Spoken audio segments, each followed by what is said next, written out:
Most people think they have a money problem, but they actually have three deeper problems. And in this video, I'm going to explain how I'm using the stock market as a high interest savings account to fix these exact issues. If you have more money in your closet and on your driveway than you do in assets, you're playing the wrong game. One out of every $9 in circulation, only one of them is real. The system is designed to keep you broke and the rich getting richer because of what they don't teach us in school. I'm going to show you these three real problems and how to overcome these problems by using the stock market, and how the rich are using assets instead of money to buy things. I'm sharing the real journey, no BS, no gimmicks, none of that stuff. Just me documenting every mistake, every win, exactly how I'm building wealth using the stock market. Because Wall Street doesn't want us to know these strategies. They've been keeping it a secret long enough from us, and now I'm exposing it. If you want to know what stocks that I'm looking at, you can click the link down below to join my stock market mailing list. Also, don't forget to like and subscribe this video and share it with one friend. As I said, it's not a money problem that you have. These are the three problems you have. The first is your relationship with money. How do you treat money? As you get it, you spend it. If you're doing that, that's the exact wrong thing that you're doing. You got to make sure you prioritize your bills. A roof over your head, clothes on your back, food in your stomach. Those are your priorities. Once you have your priorities in check, then you save some money for an emergency, a big purchase, or for retirement, or whatever it is, your fun stuff, right? A lot of people are not doing that. It's either spending too much or they don't make enough to do the things that they do want to do. But there's one vehicle that literally can get you there, and that's the stock market. And most people overlook it because they say it's too hard, they don't understand it, they don't know who can teach them, or too much, all these things, right? But how do you overcome that? Once you fix your relationship with money, it's the information that you're taking. If someone that doesn't know how to swim is telling you how to swim, are you going to listen to them? No, right? So why are you listening to people that are not investing? Why are you listening to their advice? That's a wrong approach. You got to start looking for somebody that's already doing the thing that you want to do. So there's a saying that I heard, teach back what you invest forward. So if you're investing into somebody else that has already learned what you want to learn, they're teaching it back to you. So you invest in that person so that now you get all their information and don't have to go through the trials and tribulations that they had to go through, or yourself are going to go through in order to learn these things. That's how you shorten your learning curve. You learn first and then you go out there and you execute. So you get a mentor, and not mentors, just one. Why one? Because when you get multiple mentors, this person might have one strategy over this person. But now when you start combining it, now you get confused. When you get confused, you stay stuck. And the definition of that is analysis paralysis. Too much information, no execution. So find one mentor. Stick with them for at least a year if possible. Soak up all the information. Go on YouTube and start looking up like stocks, whatever, stocks for beginners. And once you find a video that resonates with you, stick with that person and watch all their videos, consume all their content, start taking notes to get a real understanding of how they teach and what they're doing. If they're books, if they're courses. If they have mentorship and you can afford it, pay for the mentorship. Learn as much as possible from that one person.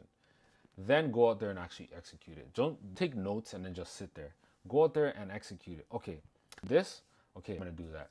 And if they're giving you their exact blueprint that they use, why wouldn't you want to use it? It's literally your path to success. You don't have to think about it. Just use what they already did. So now that you have the mentor and you're listening to the information, you're gonna start testing out their strategies. It's not gonna work right off the bat, and you don't want it to work right off the bat. Is if it just keeps working for you over and over again, what are you really learning? You're not learning anything. And when you just keep getting the highs on highs and you're like, yeah, there's gonna come a time where you take a big investment and you never experienced a loss before. And your account's gonna start to go down like this, and you're like, oh, it's gonna come back up. Oh my goodness, it's gonna come. Don't worry, no. And then you're gonna start doing all these things. You're gonna get out of character and not play the strategy that has been designed to help you win. And because you didn't have those losses and failures, you don't know to react to these trying times. That turns out where like this, boom, and you hit rock bottom. Why am I telling you this story? Because it's happened to me before. I was up like, so I was like, oh yes, this is great. The next day I was down like, I was like, okay, it's gonna come back up. Then the next day it was down 25 and I was like, oh, panicking, and I was like, yeah, let me get back to at least this level and then I'll cash out. And you know what happens? It never comes back to that level. So I'm telling you, do not make the same mistakes I did. Learn from, well, don't make the same mistakes I did, but when you do get those losses, document what happened and the lessons that you can learn from it. Those are the better teachers than you just always winning, because then you'll never know how to experience a real loss. It reminds me of like stock market crash back in like, and people killed themselves because, or let me not say that. Yeah, ended up committing suicide because they lost everything in the stock market and they didn't know how to react to losses like that. But then after the stock market turned around and went back up again. That's crazy, right? Because they didn't experience those losses. So you have to get or put some skin into the game, they like to say. So once you're actually in motion and you're doing these things, you can see how it feels to lose money, to win money, to sit there and wait for money through the stock market. But if you don't do those things and you're just always wanting to win like lottery, this is not for you then. So you want to have those losses and those failures because those are your learning lessons. You can say, okay, I did this time, or this happened in the market. So next time this happens, I know how to combat that. So because you now got the information from somebody and you're doing it in the market consistently, you start to gain confidence. And because you're gaining confidence, your belief starts to change. It starts to switch around. Before, your previous belief was, I can't do it. That's only for rich people. But because you got the mentor and you're learning, now your belief system starts to switch. And that's the third one.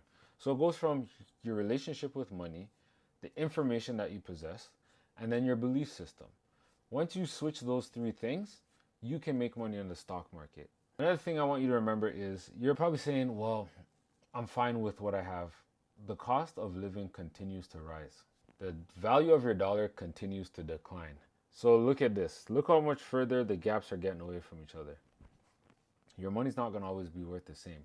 When you retire thinking that the money that you're saving or your business, your place of employment, the money that they're putting away for you, you're like, yeah, to retire. I'm sorry to tell you, that's not going to be enough. Why? Because the cost of living is going to continue going up.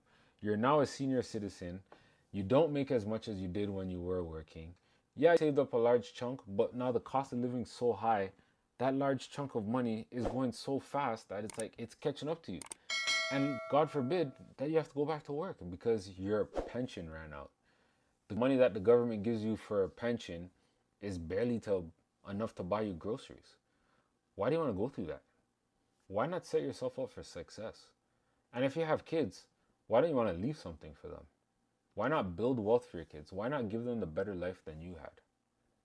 And you can do that through the stock market. If you learn how it works, it will work for you, not against you. If you're going in blindly, yes, it's going to work against you because you didn't put the time and effort in to learn something.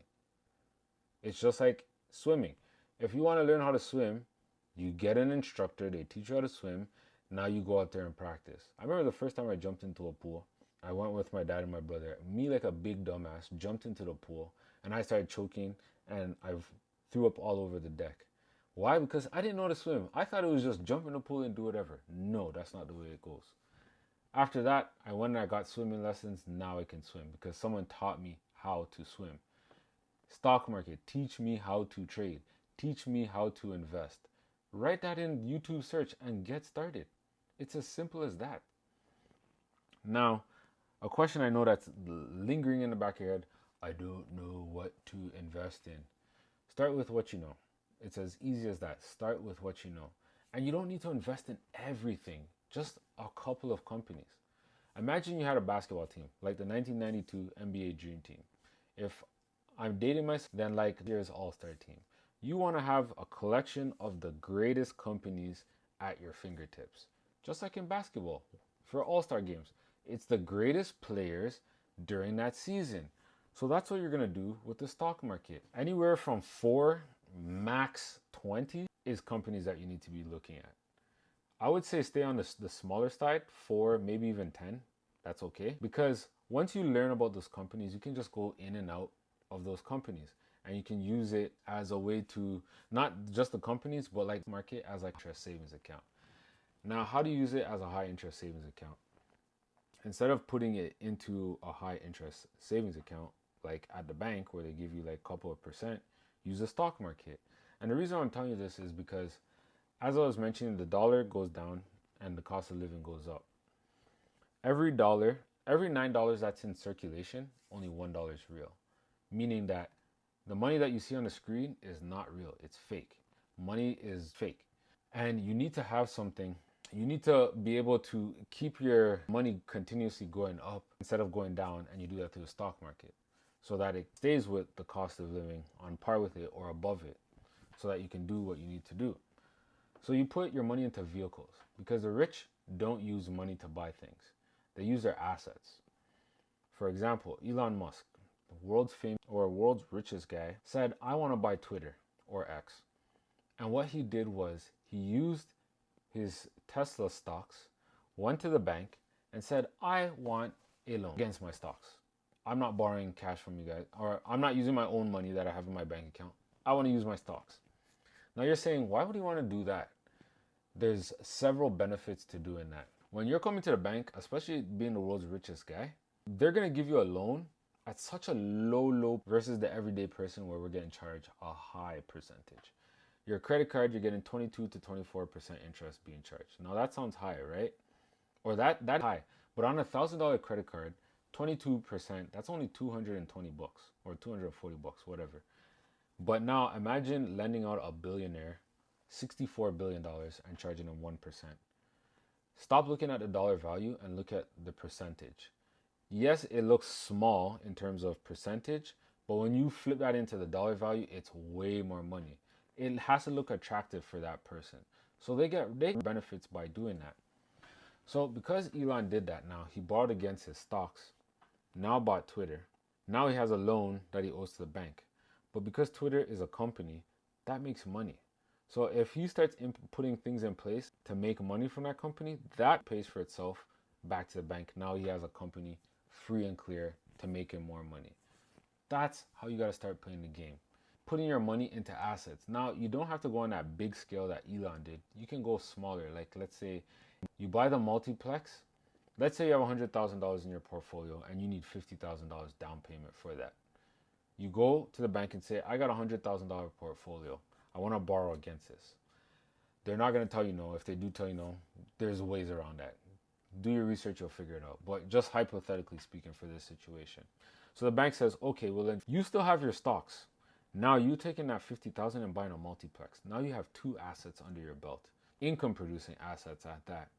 While this multiplex is making money, it's paying off that loan. You don't even have to worry about it. It's just taking care of itself while you still own your stocks. That's literally what you got to do. To make it even sweeter now, because you bought an asset, a building, you have to depreciate it. Meaning that the price that you paid for it, you can now write that off on your books as an expense. So imagine having that like 20% every 5 years off of what you have made in that year. That's less taxes that you have to pay. And people wonder why billionaires or rich people don't pay taxes, because they understand how money works. When you understand how money works, you can take advantage of it. Not in a sleazy way or anything, but you're playing the game. That's how you do it. And for those that are cussing and complaining like, oh, billionaires don't pay taxes and blah, blah, blah. Taxes. But what they're doing is they're creating jobs. Imagine them paying the same tax that the everyday person was paying. Their companies will bankrupt. That means there's no jobs for people. That means there's no taxes being paid. They can't buy things. It's a big circle. And once you understand how that circle works, now you just get in line and say, okay, I understand. You start playing the game that the rich are playing. It's as simple as that. Figure out what the rules are and play by the rules, and you will succeed, and you will see success. Also, if you are watching up until this point, give me a subscribe or hit the subscribe button if you're enjoying this content. Also, I said I have my email list not my email list, but my mailing list where I send out what I'm watching in the stock market and give you some information on it. If you want to join that, you can just click the link down in the description. Another thing you can also purchase is bonds. Bonds are actually rated higher than stocks. The reason being is the stock, you're going dependent on if the price goes up or down, high or low. Now keep in mind, when you're buying stocks, your goal is to buy and hold forever, not buy and sell tomorrow. If you're doing that, then it's not going to work for you because you can't predict what's going to happen today or tomorrow. But if you're buying and you're zooming out for the long term, if you look at history, the stock market has been going up on an incline for the last 100 years. So it's an easy indication on what you need to do. It's just where you get in, right? So bonds. I was saying about bonds. Bonds are than stocks because bonds are, think of it like a promissory note from between you and either A, the government, a company. Imagine Amazon, Jeff Bezos' company, having to owe you money because they want to do a new project in the form of a bond. So they'll give you a bond plus interest. That's the great thing about bonds. And if you have, that's kind of like against money in your, you can use bonds. The other thing that you can use is the stock market, like the S&P 500. Now, this is not financial advice. This is for educational purposes only. So you make the decision, you be discreet at what you're taking from me to apply for yourself. But imagine I put in $1 into my high interest savings account, I get pennies. I put $1 into the S&P 500 for 1 year and I make $10. Pennies, dollars, pennies. You be the judge which one's better and make a decision from there. So as I mentioned, the 3 problems: you don't have a money problem, bad relationship, information problem, belief problem. Once you fix those 3 things, things start for you. Now, going back to the question, which do I pick? Things that you're familiar with, things that you know, love. If you don't understand healthcare, don't touch it. If you don't understand technology, don't touch it. If you understand construction, then lane. If you understand financials like banks, insurance companies, that's your lane. Figure out that and just start looking through those companies to say, I like company, I'm gonna buy into that. Oh, I know this company. Their balance sheet looks strong. Their cash flow is good. They don't have debt. That's a company I'm gonna buy in. One thing about the stock market as well, there are gonna be ups and downs. But if you look at the stock market like this, thinking that it'll go straight up in a line, that's not how it works. It goes up and down like this. You just need to get in position. And what I mean by getting in position is, if it hits a low here, yes, that's a good time to buy. If it hits a low here, yes, it's also a good time to buy. How do you figure that out? The stock market drops like up the year. Sometimes it could be a 1% drop, less than 1%, maybe a 5%, 10%, 20% if you're lucky. I want you to treat that like when it's 1% drop in the market, that's like your weekend sale at the grocery store. You're seeing sugar on sale, or like no, it's but now it's $4. You be like, oh, or it's $8, but it's like $6. You say, okay, I'm gonna go, right? That's what you need to do. Figure out where your entry points are going to be. Once you figure out where your entry points are, now you can just mark it off and say, okay. Or what I do, I use my phone and I set alerts for myself. So I have Yahoo Finance. I go on there and I set alerts. So I say, if this stock drops 5%, alert me. If it drops 10%, alert me again. 20%, alert. And those are the times that I buy. So when the stock market drops, don't look at it as a bad thing. Look at it as a sale. If it hits 20% and everybody's panicking, that's your Black Friday. That Black Friday doesn't come often, but when it comes, just be ready. Get yourself in position. Start saving a little bit of money. You don't have to use a lot. Some trading platforms allow you to put in $5 and buy fractional shares. That's how you play the game. Get the assets, use your the things that you want. And if you found value in this video, make sure to give me a subscribe to watch when I drop another episode. My name is Dean the Wealth Coach, your go-to guy for building wealth. And don't forget, if you want to join my mailing list, click the link down below to get access to what stocks I'm looking at each week.